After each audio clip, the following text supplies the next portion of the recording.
Howard and phony Tim Pool became one of the biggest political YouTubers on the planet. Okay, I changed my mind. I am punching down. What the f with that title? At least we know that the article is not biased and an actual piece of journalism, right? Oh my God. What a headline. Oh my. The rewards receives through this sensationalized, even violent content that he puts out there. Violent content? What? Are they watching Tim Pool? Do you see? Are you catching this? They're accusing Tim Pool of violence. That's not allowed on YouTube. Yeah, no. I mean, Tim is always the one who's afraid that we're in the brink of a civil war, so I'm not sure. I mean, I guess you could interpret that either direction, but yeah. Right? As by the rewards he receives through this sensationalized, even violent content that he puts out there, right? So he gets the positive reinforcement and it creates that vicious cycle. Is there any discussion among these platforms that host him about maybe reconsidering the incentives on these platforms? You get what I'm saying? Like, are they? Right now, just for those of you guys unaware what's going on here, this is called the dog whistling deplatforming portion of the video here, where Anna Kasparian is dog whistling to her friend here about deplatforming Tim Pool. Right. I mean, that seems like a pretty accurate assessment of what's going on. And she literally said, "Did you get my drift? Do you know what I'm talking about here?" Yeah. Wink, wink, you know nudge, what I'm nudge.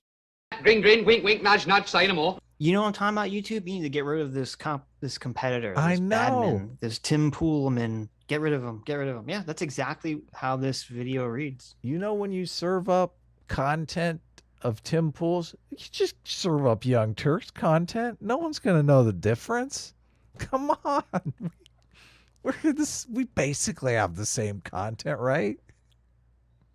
Aware? Are they even aware of how the algorithm? I think, you know, it's an unexpected or unintended consequence, but are they aware that this is happening? And if they are they planning on doing anything about it?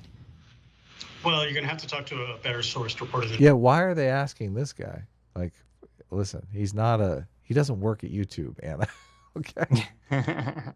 He doesn't know jack shit about this stuff. She's just gossiping. She's like, gossip with me. I know.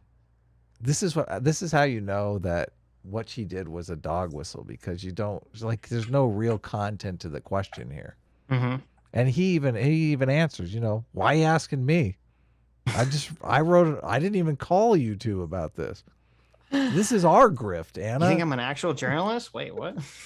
This alt-right pipeline thing here, Anna, this is our grift. Right. YouTube doesn't believe this exists. No. I mean, mostly because it doesn't. I'm busy trying to find angry ex-coworkers of Tim Pool to give me quotes. I don't know what you're doing. Yeah, exactly. I don't have any information about what the platforms might or might not be considering. I think the only thing I can say is there is nothing that Tim said on YouTube that would have violated any rules. He's brought Alex Jones on a couple of times. By the literal, you know, by the letter of the law of YouTube's rules, he has not broken any rules. He is, in fact, incredibly careful about staying away from strikes. He never curses. When they submit YouTube submits guidelines for discussing COVID or discussing the election, he posted this on Twitter, in fact, that YouTube had told him you can say that the election was stolen, and that there was fraud, and you can say that Donald Trump was the right. Whoa! Are we gonna get in trouble? He's saying that in our video. We should. It's fun. We may have to afford a little bit here. Here at the Sitch and Adam show, we do not believe the election was stolen whatsoever. Everything is totally fine and fair. Yes. Yeah. There you go. Rightful winner, but you can't say them both at the same place at the same time, as if that somehow changes the argument that's being made.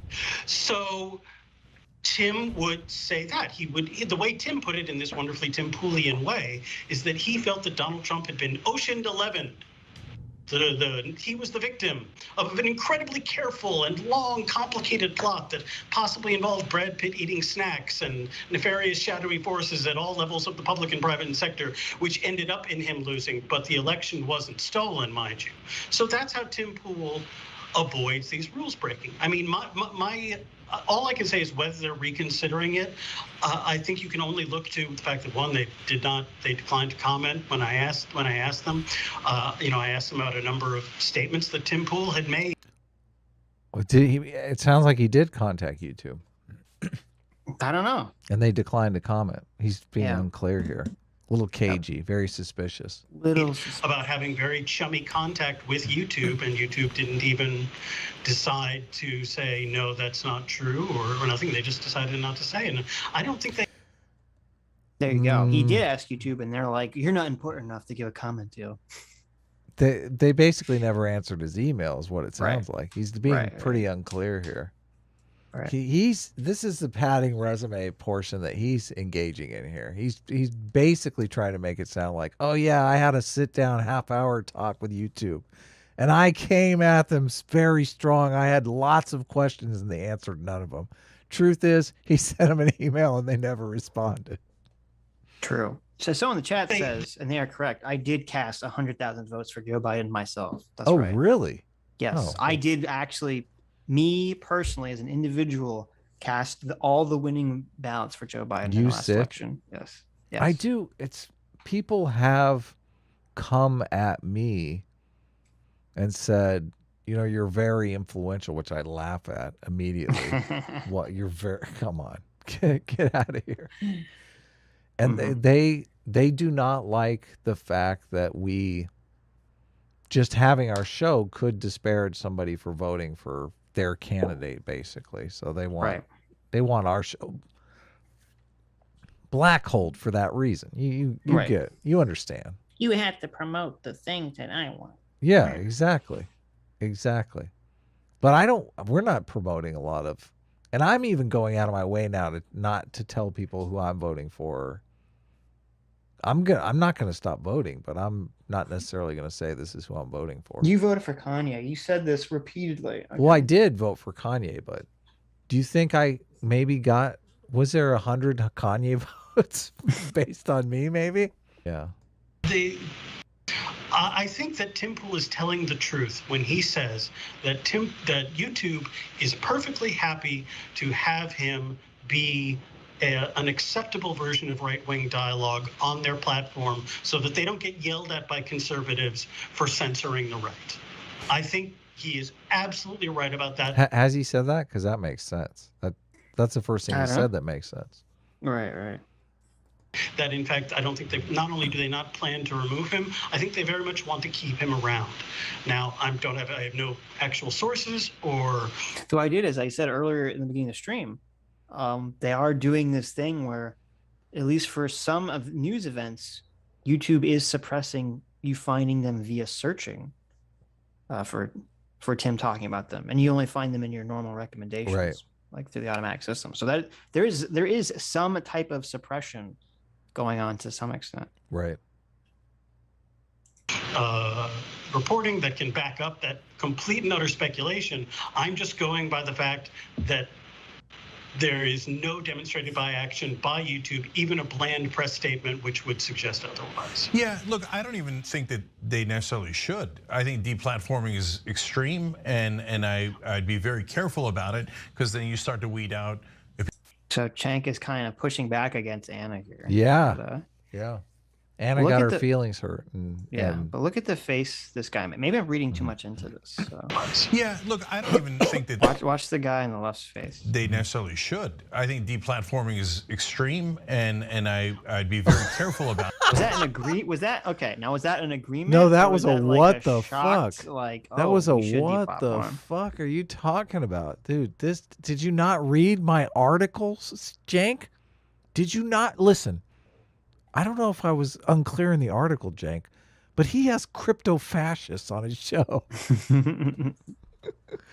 Yes, good catch. Yeah, that reaction shot was definitely like just shock and awe there. Yeah, I know. That's funny. about it, because then you start to weed out opinions that are legitimate but not within the corporate rule and mainstream, etc. So, but in this case, he's got flaring nostrils and everything. This guy is completely pissed now. He's very upset about this. My whole article was aimed at deplatforming Tim Pool, and it's not going to happen now because of you, Jank. Because of you and your big fat mouth. What reporting does is really important, that are legitimate but not within the corporate rule and mainstream, etc. So, but in this case, what your reporting does is really important because it lets you know, okay, he might claim this, but let me show you what he actually believes, right? And so let me show you what he actually believes. Is that not a little mind reading there for you? Just a little tad mind reading? Anyways, thank you all for coming on this journey with us through watching the Young Turks' incredible idiotic projection and hypocrisy. Thank you, Connor Counterpoints, for joining us. This sounds awful. What's happening? That's depressing. Sounds like we're dying.